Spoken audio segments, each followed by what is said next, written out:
Seoul की ठंडी सुबह थी। शहर की सड़कों पर कोहरा धीरे धीरे छंट रहा था, लेकिन शहर का सबसे मशहूर बिजनेस टावर हान ग्रुप हेडक्वार्टर्स पहले से ही रोशनी में नहाया हुआ था।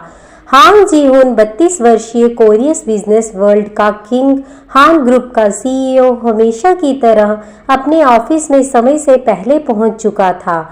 ऊंची बिल्डिंग की खिड़की से बाहर देखते हुए वह किसी और ही सोच में डूबा था। एक मासूम सा चेहरा, गुस्से से भरी आंखें और कांपती हुई आवाज।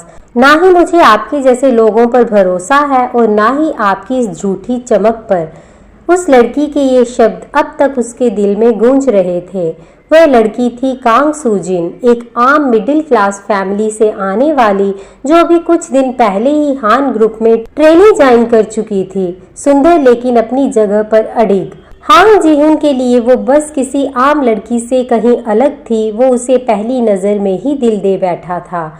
हान ग्रुप में नई ट्रेनीज के इंटरव्यू चल रहे थे। सीईओ खुद नीचे ऑफिस फ्लोर पर आया, जो एक बहुत बड़ी बात थी। इस सीट पर बैठने वाली लड़की को सिर्फ काबिल ही नहीं, खुददार भी होना चाहिए, जी-हुन ने मैनेजर से कहा था। तभी इंटरव्यू रूम में कांग सूजिन दाखिल हुई, हल्की सी झुकी हुई, लेकिन आंखों में आत्मविश्वास भरा हुआ। आपके ग्रुप की छवि से ज्यादा मुझे अपने आत्मसम्मान की परवाह है, सूजिन ने सीईओ को देखते हुए कहा था।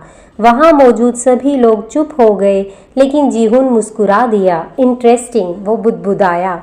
सूजिन को ज्वाइन किए अब सिर्फ एक हफ्ता हुआ था, लेकिन सीईओ का बर्ताव उसके लिए बहुत अजीब था। मीटिंग्स के दौरान वो बार बार उसकी तरफ देखता, छोटी छोटी बातों पर उसकी राय पूछता और हर दिन उसके डेस्क पर एक ताज़ा गुलाब रखवा देता। एक दिन सूजी ने अपनी सीनियर से पूछा, ये रोज गुलाब कौन भेजता है? तुम नहीं जानती, सीनियर हंसी। ये तो हमारे सीईओ का स्टाइल है, जो उन्हें पसंद आ जाए उसे रोज गुलाब भेजते हैं। सुजीन का चेहरा सख्त हो गया। उसी शाम उसने गुलाब सीईओ के सामने फेंक दिया। मुझे ये सब पसंद नहीं, मैं यहाँ काम करने आई हूँ, किसी की अटेंशन पाने नहीं। जी-हुन उसे अपलक देखता रहा, फिर धीरे से बोला, मैं जानता हूँ सुजिन, लेकिन किसी को पसंद करना कोई गुनाह तो नहीं।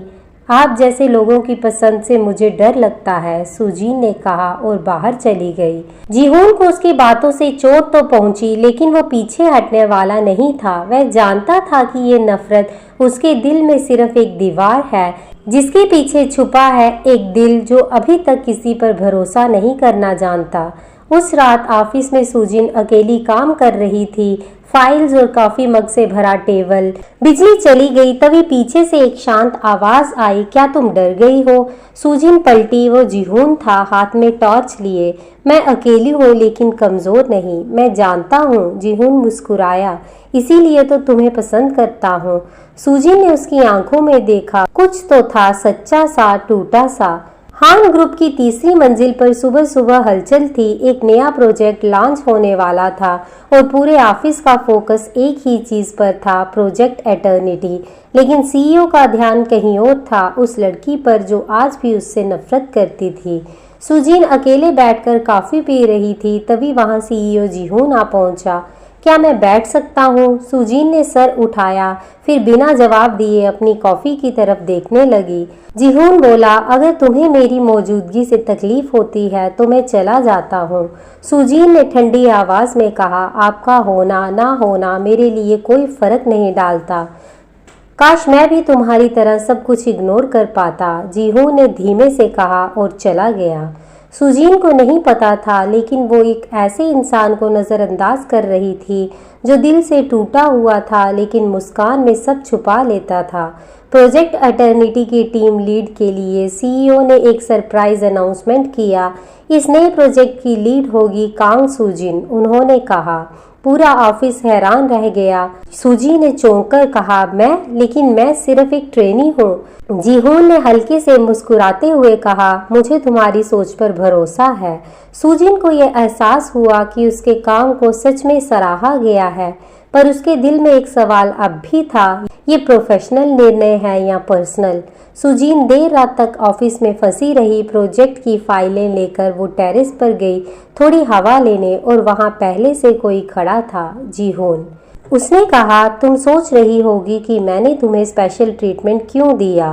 सुजीन चुप रही, क्योंकि जब पहली बार तुम्हें देखा मुझे अपनी माँ की याद आई। सुजीन ने हैरानी से उसकी ओर देखा। वो भी तुम्हारी तरह ही थी, मजबूत लेकिन अकेली, सख्त लेकिन अंदर से बेहद नाजुक।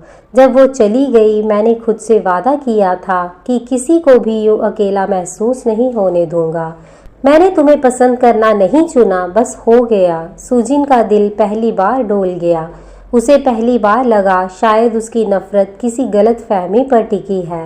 वह रात पहली थी जब सुजीन की आंखों में जीहून के लिए नफरत नहीं सवाल थे, और जहां सवाल होते हैं वहां रास्ते भी खुलते हैं।